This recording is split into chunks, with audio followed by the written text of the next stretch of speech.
Warning! The clips that you are about to watch are dangerous. Do not attempt to recreate the tricks you see in this video unless you are a trained professional or if you simply don't care, but I highly recommend against it. Nothing says I love you like a cool summer night, time spent with your loved ones, and of course, juggling fire over each other's faces.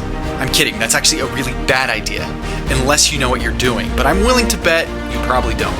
This is Bob and Trish, a couple who does this regularly. They are married, and they do trust each other, and they share a really fun hobby. Juggling. If you're looking for a way to spice up your relationship and rekindle the flame, then this is definitely one way to do it. You'll never go to the circus without seeing jugglers. You see them in old movies, jesters, entertaining royalty. You can even find traces of juggling on ancient hieroglyphics. It's safe to say that this skill has been around for a long, long time. But things that you see people do today while juggling are out of this world. Check this out.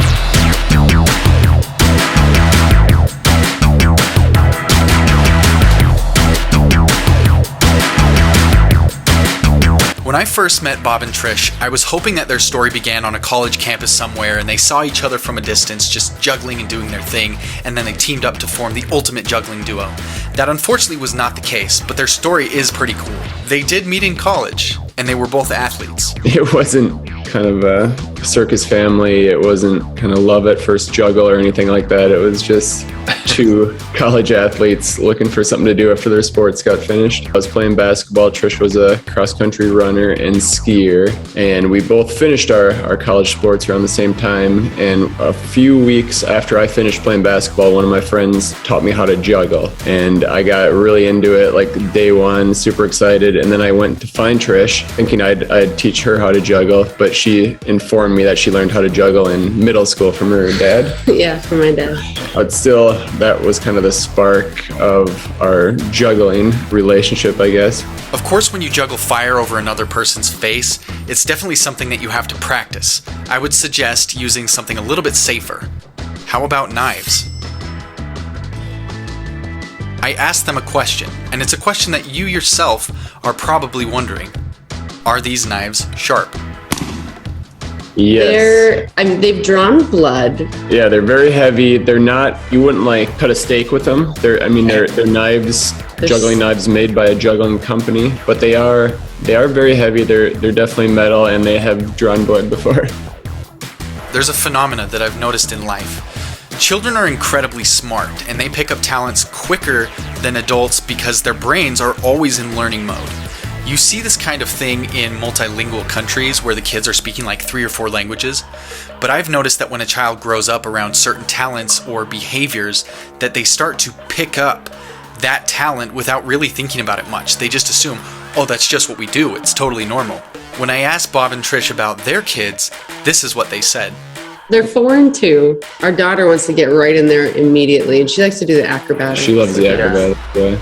Yeah, I think they just see it and they're like, oh, that's what humans do. Like, that's one of the skills I need. The 4-year-old will practice juggling. He's more of a kind of learn by himself guy, so he definitely watches us practice, and then I'll just find him kind of in the corner sometimes, or off on his own with a beanbag or two, just kind of working on some juggling drills. He learned how to ride a 2-wheel bike when he was almost, just at the end of 2.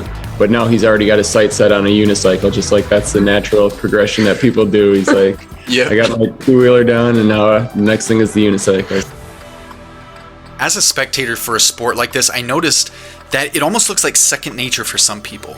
Extremely talented jugglers make it look very easy, but it's not always easy. Take a look at this video here. Did you notice anything crazy? Watch it again. You might be tempted to point out the unicycle, and of course the unicycle is dope, but did you notice that the balls being juggled by Trish were not consistent? When you throw a basketball in the mix with a bunch of regular juggling balls, it becomes increasingly more difficult. Not necessarily because of the size, although that is a factor, but because a basketball does not weigh the same as regular juggling balls. And if the items you're juggling have different weights, then your muscle memory is put to a halt. It does not work, and you really have to focus on what you're doing. Here's another interesting skill. Have you noticed that when someone is juggling, the hands are working in a pulling motion? They're being pulled towards the body. In this video, you see Bob laying on his back in a swimming pool. But because of his body's angle, his hands are now working in a pushing motion, as he is now juggling the balls away from his body. So although they make it look easy, they're working hard, and professionals are only professional because they practice a lot. To me, a true master is someone who perfects their craft and then spends their time teaching others to do the same. Since Bob and Trish are teachers themselves, they understand the importance of learning.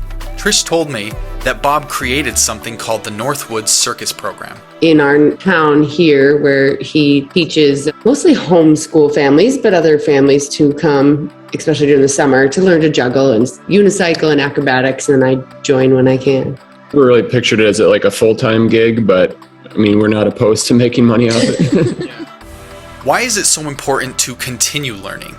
As our bodies age, our brains start to become stagnant. You see this frequently in elderly people that are caught in a routine.